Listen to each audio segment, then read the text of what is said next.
to register my 1-year-old daughter's household record. I returned to City A after being away for 3 years, while my wife was handling the paperwork.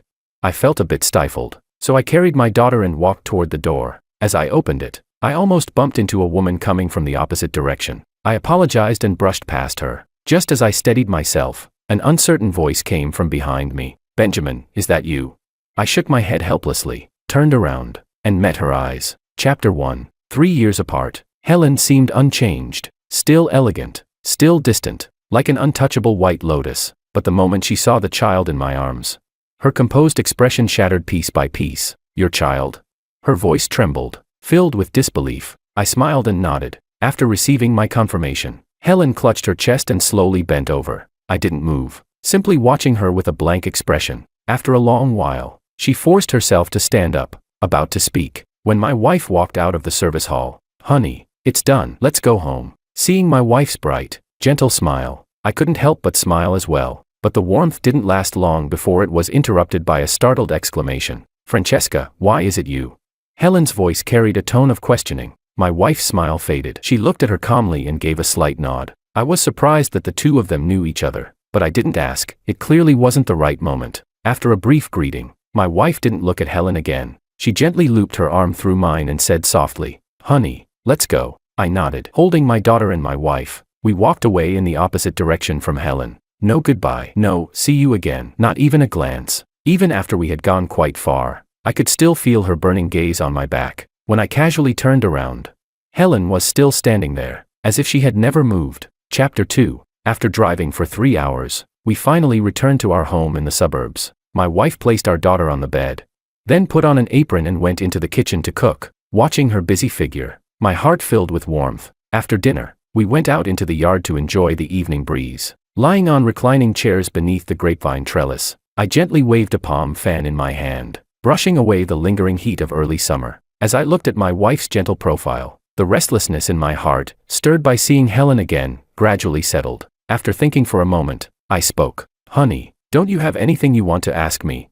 My wife narrowed her eyes slightly, the corners of her lips lifting. She shook her head softly. "If you want to tell me, I'll listen. If you don't, I won't ask." That's just who she is. She never forces me to do anything I'm unwilling to do. After a long pause, I decided to tell her everything. Before we got married, I had only told her that I once had a girlfriend of 6 years. As for who she was, or why we broke up, I had never mentioned it. My wife never asked about my ex either. I had thought that Helen and I would never cross paths again in this lifetime, so there was no need to bring it up. But now that we had met again, with my wife's sharp intuition, she must have already guessed most of it. I might as well make everything clear, so nothing would linger unspoken between us. Gently fanning myself, I slowly began to recount the past that had been buried in my heart for years. Chapter 3. Helen and I were high school classmates. During our first and second years, we barely had any interaction. It wasn't until our final year that she suddenly burst into my life and began pursuing me in a direct and passionate way. Helen was the school beauty. Every move she made naturally drew the attention of countless students. No one could have imagined that the aloof and untouchable Helen would take the initiative to chase after a guy, and do so boldly. Back then, she would arrive at the classroom first every morning. She'd tidy up my desk and leave breakfast on it. I rejected her, telling her plainly that she didn't need to do that, but she kept doing things her own way. During lunch breaks, she would wait for me at the door and walk with me to the cafeteria. Even if I ignored her, she never got upset. Senior year was academically intense. There was simply no time for romance, and I didn't believe something like the school beauty falling for an ordinary guy like me would ever happen. After all, before that year, Helen and I weren't close at all. We had barely even spoken, so I always kept a polite distance from her advances. But what I never expected was that Helen, who had always ranked at the top of the class, would willingly sacrifice more than 60 points just to apply to the same university as me. I still remember the first day of college. Helen stood beside me in a white dress, fresh and radiant. She smiled and said, "Benjamin, this time, you can't run away." At that moment, I started to believe that she really did like me. From then on, in classrooms, library study rooms, and the tree-lined paths on campus, there were always the two of us. I never agreed to her pursuit, but I didn't reject her either. I thought things would just continue like that, calm and ambiguous. But in the second semester of freshman year, an accident made me finally decide to accept her. It was during a departmental basketball tournament. In the middle of a scramble, I twisted my ankle. Helen was so anxious that tears streamed down her face. She wiped them away hastily and supported me, over 6 feet tall, as she struggled to help me to the infirmary. At that moment, my heart completely fell for her. During my recovery, every meal was carefully chosen by Helen and delivered to my dorm. She took care of me with genuine devotion. After I recovered, I stopped hesitating and officially entered a relationship with her. After we got together, I asked her more than once why she had suddenly fallen for me, but she never gave me a direct answer. Every time, she would just curl her lips into a playful smile and say, "Take a guess." I guessed for a long time but never figured it out. Eventually, I just stopped trying. Gradually, I became completely immersed in her tenderness. Having never been in a relationship before, I loved her with everything I had. I always wanted to give her the best of everything. I showed her my gentlest, most caring, even my most childish side. At first, Helen treated me well too, but slowly, our relationship began to change. She started taking control in the relationship. She was no longer gentle or caring toward me. She returned to her former coldness, and when she spoke to me, it felt more like giving orders than having a conversation. Finally, when we graduated from college, we had a disagreement about our future plans, and our first real conflict erupted. Chapter 4. Helen was a local of City A. Her family had businesses there. They weren't extremely wealthy, but they were definitely well off. After graduating from college, Helen's father arranged for her to join the family company. Helen wanted me to go with her, but I had studied computer science, while her family was in foreign trade, completely unrelated fields. So I firmly refused her. This was the first time since we started dating that I said no to her. Helen was furious. She thought I was being unreasonable. Why refuse an easier path when it was right in front of me? But I didn't want the knowledge I had spent 4 years learning in college to go to waste, just to become a useless freeloader in her company. I wanted a career of my own. In the end, I chose to join a major internet company. Helen went to work at her family's business. After we started working, we moved in together, although I believed my decision was right. Seeing Helen unhappy day after day made me feel guilty, so I took on all the household chores. Every day I did the laundry, cooked, and kept the home in perfect order. I took care of Helen in every possible way, just so she could feel more comfortable at home. Helen accepted my care as if it were only natural. After work, she would either binge-watch shows or shop online. Life went on quietly and uneventfully. It almost felt like this was what our married life would be like. 2 years passed like this. During those 2 years, I brought up several times the idea of having both families meet and arranging our engagement. Helen always brushed it off. At first, she would gently comfort me, telling me not to rush, that she wasn't ready yet. But gradually, she became impatient. At the time, I foolishly blamed myself. I thought maybe I was pushing too hard. After all, we were still young, until the 3rd year of living together. One night, when Helen came home, I went up to take her bag as usual, but she pulled her hand behind her back. I looked at her in confusion, her expression cold, and didn't understand what she meant. Helen looked straight at me and spoke calmly. "Benjamin, let's break up." I froze, unable to process what she had just said. After a long moment, I finally found my voice. "Why?"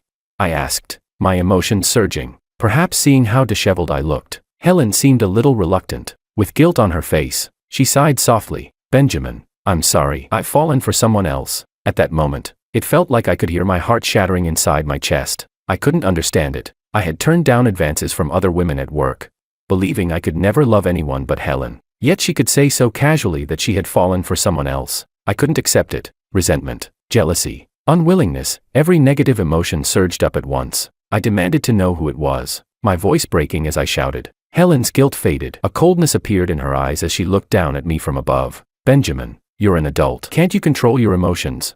I was furious. She was the one who had betrayed our relationship. How could she still act morally superior and criticize me for losing control? I grabbed her arm and demanded, "Tell me, who is it?" Helen forcefully shook off my hand, frowning impatiently. "It's the new vice president at my dad's company, David." Satisfied now? After hearing the answer, I collapsed onto the sofa, drained of strength. Yeah, even if I knew who it was, what could I do about it? Chapter 5. Helen poured me a glass of water and placed it on the coffee table. Then she sat across from me and began to speak slowly. "He's a returnee, just joined the company 2 months ago. He's handsome, and very capable. Whenever I run into problems at work, just one sentence from him can completely enlighten me. How should I put it? I really admire him. When I'm with David, I feel like a princess who's finally found her prince." Seeing the sweetness and infatuation in her eyes, my heart felt like it was bleeding. 2 months. So 6 years of love meant nothing in the face of a sudden spark. Maybe I was the only one who ever cared about this relationship. Helen looked at me again, and the sweetness in her eyes instantly turned cold. "Benjamin, You're a good man. I'm the one who wronged you. But true love is unstoppable, isn't it? I wanted to ask her, what made her so sure David was true love? I wanted to ask her, after chasing me so persistently back then, how could she just give up like this? I wanted to ask her, what was that reason she always told me to guess, the one I could never figure out?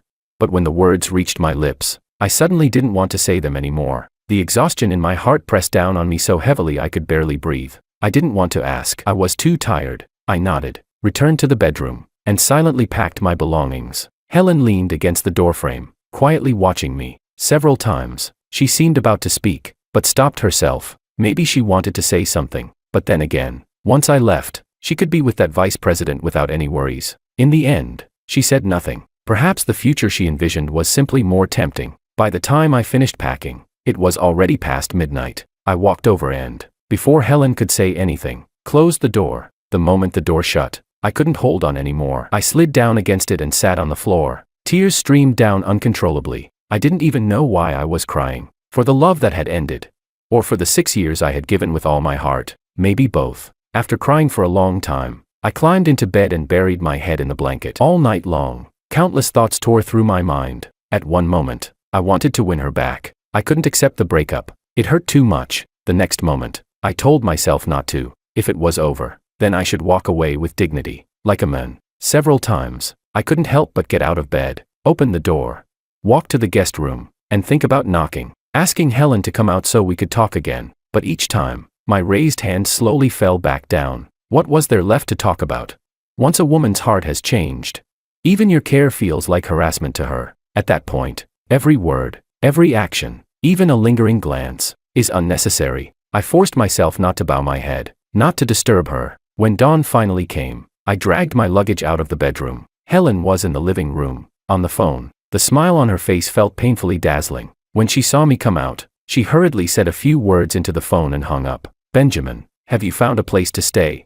My emotions surged, but I forced my face to remain calm. If you want to keep renting this place, you can stay. I've already talked to the landlord. I'm moving out today. After saying that, I walked straight out the door. Behind me, I heard Helen calling my name, but I didn't turn back. Chapter 6. On the way to the company. As I looked at the streets passing by, the restaurants and milk tea shops Helen and I had once checked in at, I suddenly felt a suffocating pressure. I had been in City A for 6 years. I thought I had blended into this city, but now I realized I never truly belonged here. Even though I had officially settled in City A, I still felt like an outsider. I changed my mind. After arriving at the company, I went straight to my manager's office. In the past 2 years, I had worked hard, and my professional skills were strong. I had already become the leader of a project team. So when I submitted my resignation, my manager was surprised. He asked if I had run into any difficulties. I sighed, smiled, and shook my head, only saying that I wanted a change of environment. After thinking for a moment, he asked, Benjamin, your hometown is City H, right? I nodded. He pushed my resignation letter back toward me. Benjamin, our branch in City H is about to start operations. If you're willing, we can transfer you there. Of course, that was exactly what I wanted. After all, I only wanted to leave City A, to get farther away from Helen. That very day, I returned to my home on the outskirts of City H. Taking a deep breath, the air was filled with a familiar scent. Back when I graduated from college, I had originally planned to return to a major internet company in City H. But for Helen, I chose to stay in City A. Now, I was finally back. When I got home, my parents were surprised by my sudden return, but they didn't ask anything. They simply busied themselves preparing dinner for me. At the dinner table, my mother couldn't help but ask, Son, how long will you be staying this time? I paused, put down my chopsticks, and smiled at her. Mom, this time I'm not leaving. The branch office has been set up in City H. I'll be working here from now on. Seeing her hesitate as if she wanted to ask something, I thought for a moment and decided to tell the truth. Dad, Mom. Helen and I broke up. My father stayed silent. My mother sighed softly, about to speak, but my father gently stopped her. After dinner, I sat in the yard, my heart still aching as if it were being torn apart. My father walked over and handed me a cigarette. We smoked in silence, neither of us speaking. Only when the cigarette burned down to the filter did my father pat my shoulder. Son, I've actually wanted to tell you this for a long time. You and Helen weren't right for each other. I didn't respond, waiting for him to continue. You were together for 6 years, but she never once came to visit our home. Whenever we suggested the two families meet, she always refused. That shows she never intended to go all the way with you. I nodded silently. When you're in it, you can't see clearly. Back then, when Helen said she wasn't ready and there was no rush, it was just an excuse. She had never firmly chosen me. It was just that I loved her too much. I believed everything she said. As an outsider, my father had seen things more clearly than I ever did. Seeing me nod, he sighed and continued. 6 years of a relationship ending just like that, anyone would feel hurt. But this kind of thing, no one else can talk you out of it. You have to walk through it yourself. I just want to ask you one thing. Do you feel like you owe her anything? I shook my head calmly. For 6 years, I gave everything wholeheartedly. I don't owe her anything. My father smiled in relief. That's good, that's good. After saying that, he turned and went back inside. It took me a long time to truly understand what he meant by that's good. For 6 years, I had given everything without ever expecting anything in return. Now that I was walking away, I could do so freely, without regret, without guilt, because I owed her nothing. After figuring that out, my heart felt a little lighter. It was still tight, still heavy, but at least, every now and then, it beat for me again. I began throwing myself into work, although I would occasionally still think of Helen. It didn't hurt as much anymore. The withdrawal symptoms were slowly fading, just as everything was starting to get better. My college roommate, Morrow, called me. After returning to City H, I had changed my number and only shared it with a few close friends. He was one of them. After picking up the call, Morrow asked anxiously, Benja, where are you? I was a bit confused. At home. What's wrong? Morrow hesitated, then asked uncertainly, Benja, tell me honestly, did you break up with Helen? Back in college, Helen had pursued me so intensely that all my roommates knew about us. But when I left, I hadn't told them that we had broken up. I gave a quiet, yeah. Morrow let out a bitter laugh and pleaded, Benjamin, come back quickly. Helen's gone crazy. Chapter 7. When I heard that Helen had gone crazy, I was startled. My heartbeat instantly sped up. Benjamin, she's been pestering all of us nonstop, asking for your phone number and address, without your permission. We didn't dare tell her. We thought she'd give up after a few days. But this morning, she showed up wearing a wedding dress, asking me to take her to you, saying she wants to marry you. I listened calmly. Only after he finished did I speak. Morrow, my brother, help me tell the others, don't give Helen my number or address. I have nothing to do with her anymore. Morrow agreed and quickly hung up. I leaned back on the reclining chair, feeling puzzled. Shouldn't this be the honeymoon phase between Helen and that vice president? What exactly was she trying to do now? I thought about it for a long time but couldn't figure it out, so I stopped trying. But I knew that with Helen's stubborn personality, it was only a matter of time before she got my number. Fine. I'd enjoy whatever peace I could while it lasted. Sure enough, a week later, just after dinner, an unfamiliar number called. I walked into the yard and stood under the grapevine trellis. I stared at the phone for a long time before ultimately not picking up. Even though I looked calm on the surface, my heart was racing uncontrollably. That number was persistent. It kept calling again and again. On the 10th call, I took a deep breath and finally answered. I had expected a long silence between us, but the moment I picked up, Helen's voice came through. Benjamin, is that you? I gave a quiet response. Her tone immediately turned urgent. Benjamin, where are you? I'm coming to find you. I didn't say anything. On the other end, Helen had already broken down. I had never seen her like this. When we were together, she had always been cold, distant, almost superior. Now, she was humble to the point of dust. Benjamin, don't abandon me. Okay. Didn't you want to get married? I'll come find you right now. We'll get married immediately. After she said that, she waited for my response, but all she got was my prolonged silence. After a while, disbelief crept into her voice. Benjamin, you're not going to refuse me, are you? I let out a soft laugh, a trace of mockery slipping into it. Helen exploded. Benjamin, what are you laughing at? I'm telling you, this chance only comes once. If you refuse me, don't expect me to ever come back again.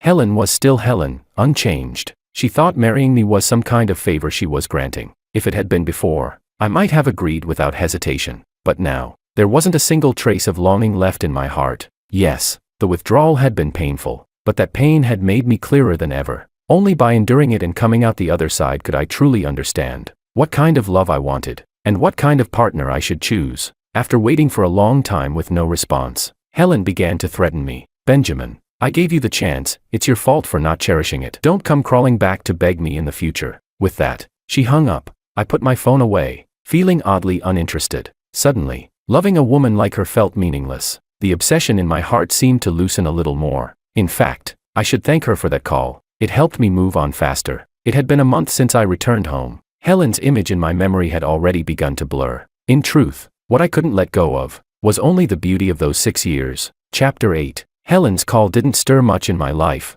I still went to work every day, and after dinner, I still sat in the yard reading and drinking tea. In truth, I knew Helen must have been triggered by something to make that call. People don't look back unless they've hit a setback. Sure enough, a few days later, Morrow called again. His voice on the phone carried barely contained excitement. "Benja, do you know why Helen came looking for you to get back together?" I replied indifferently.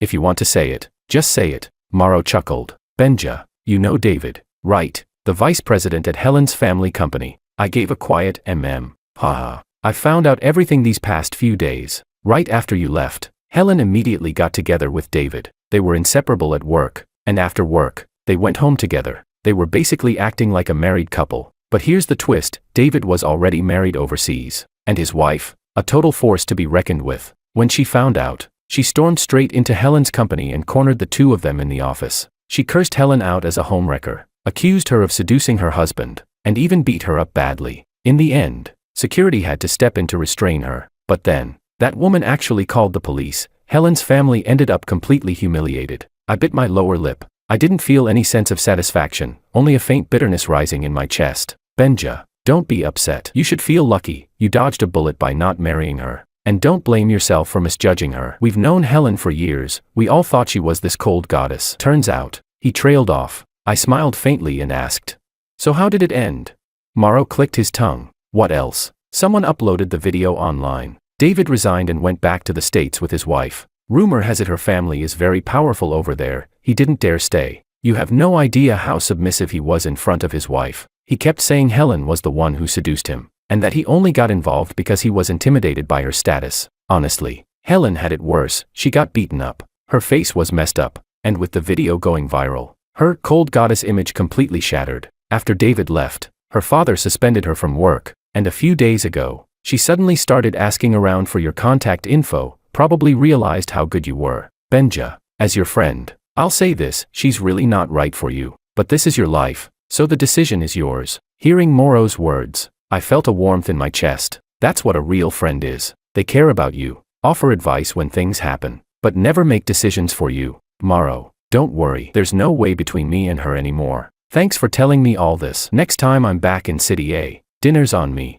After hanging up, my mind couldn't settle for a long time. It seemed people really do change. Even someone as proud as Helen could do something so disgraceful, but none of that had anything to do with me anymore. Just like Morrow said, I should be thankful I didn't marry her. If we had married, had children, and then she pulled something like this, that would have been far worse. I was also relieved that Helen hadn't continued to cling to me obsessively. Perhaps in her mind, I was the kind of person who would always wait quietly in place. Someone who would come running back the moment she turned around. And now that I refused her, she probably just thought the timing wasn't right. Without her interference, my work gradually got back on track.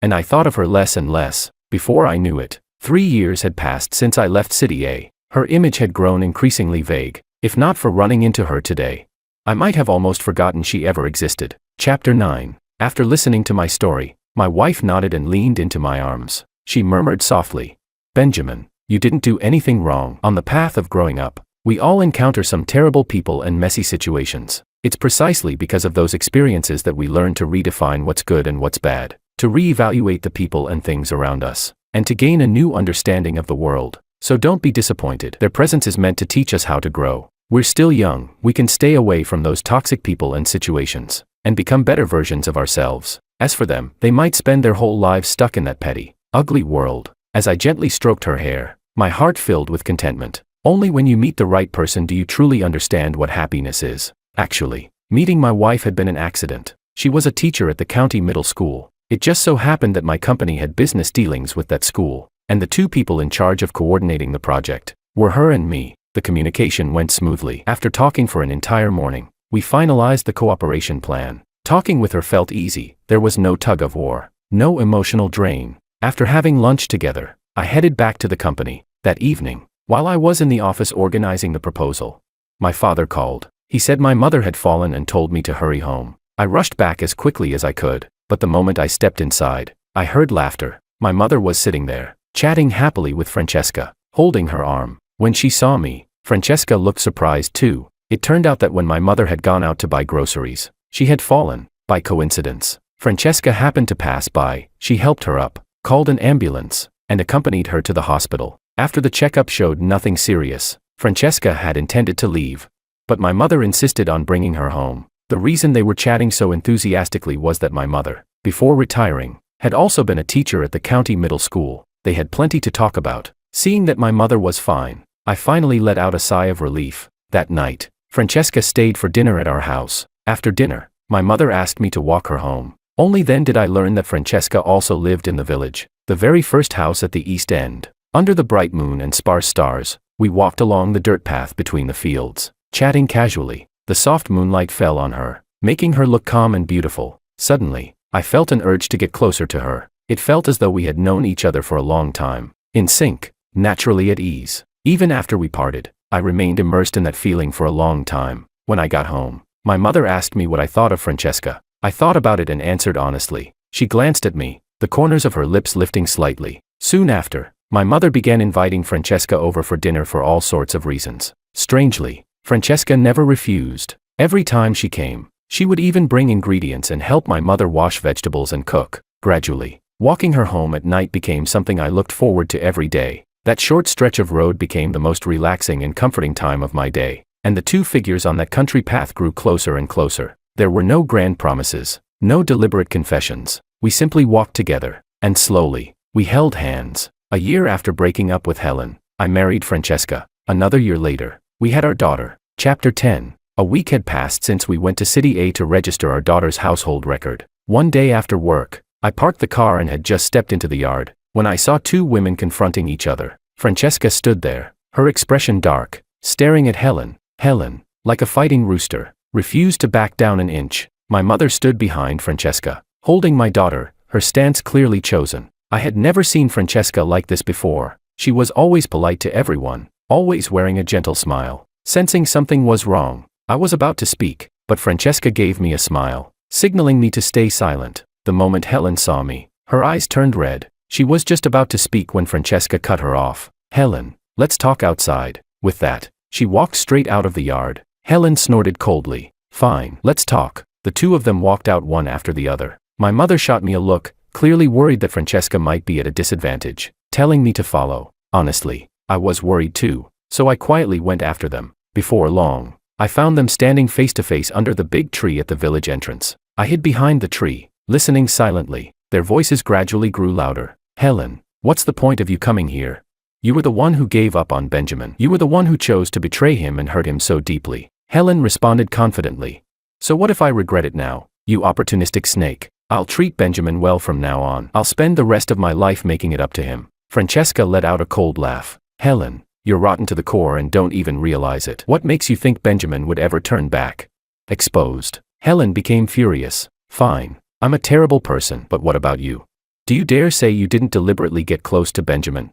After graduation, you had offers from so many big companies, but you turned them all down and came here to be a teacher. What were you planning? Don't think I don't know. Francesca didn't deny it. She simply looked at Helen calmly. You're right. I came here with a bit of hope, but if you had married Benjamin, he wouldn't have come back to City H, and I wouldn't have had a chance. Right? Helen flushed red, unable to refute her. Francesca didn't let her off. Helen, don't make excuses for your own flaws. You regret it now because you see Benjamin as something that belongs to you. Even if you don't want him, no one else is allowed to. You regret it now because you'll never meet someone like him again, someone who loved you wholeheartedly, expecting nothing in return. Helen bit her lip tightly, trying not to cry, but tears streamed down uncontrollably. Helen, you were very lucky to be loved so completely by Benjamin for 6 years, but you're also tragic. Only after he truly left did you realize it's time to repay what you owe. Now you finally understand, you'll never again meet someone who loves you as purely as he did. So you compare everyone to him, only to painfully realize that after him, everyone you meet wants something from you. Helen, go back. The debt you owe has only just begun. With that, Francesca turned and walked back toward home. Helen stood there under the tree for a long time, motionless. I didn't pay her any attention. I walked home with a heavy heart. My mind was completely blank. Back then, I never understood why Helen had pursued me so relentlessly. And now, I also couldn't understand why Francesca had deliberately approached me. To be honest, I couldn't quite accept it. When I got home, Francesca was talking to my mother. The moment she saw my expression, She seemed to realize something, and her face instantly turned pale. Chapter 11. Sensing the tension, my mother told us to talk things out and carried our daughter inside. Francesca pulled me to sit down in the yard. She asked cautiously, "Honey, you heard everything, didn't you?" I nodded stiffly. Her face turned pale. "Are you mad at me?" Seeing her like this, I couldn't bear it. "Shouldn't you explain?" Hearing that I was giving her a chance, Francesca quickly began. "Honey, don't be upset. Please let me finish. Do you remember, in the second semester of your sophomore year in high school, you saved a girl?" I searched my memory for a long time before it came back to me. "That girl was you."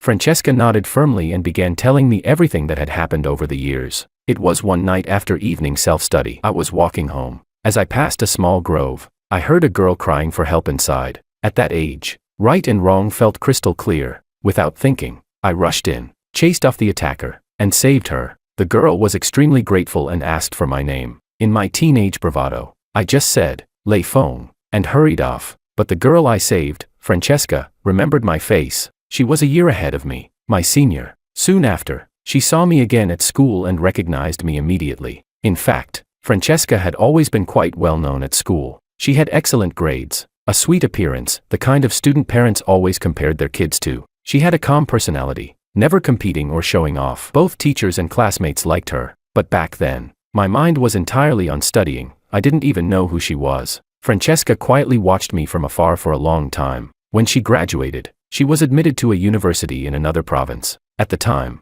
she didn't dare confess to me, afraid it would affect my studies. She planned to wait until I got into college before telling me how she felt. But unexpectedly, not long after I entered university, I got together with Helen. When Francesca heard the news, she was heartbroken, but she didn't disturb me. She simply buried her feelings deep inside. Later, her family moved to City A, and she rarely had the chance to come back. Until after graduation, she turned down offers from major companies and returned to the county to become a middle school teacher. She even bought a house in the village. She said that at the time, she didn't even know what she was waiting for. She just had a feeling that if she didn't do it, she would regret it. But she never expected that later I would come back, and that we would reconnect so naturally. And in the end, we got married. After finishing, she looked at me carefully and asked, "Honey, can you forgive me?"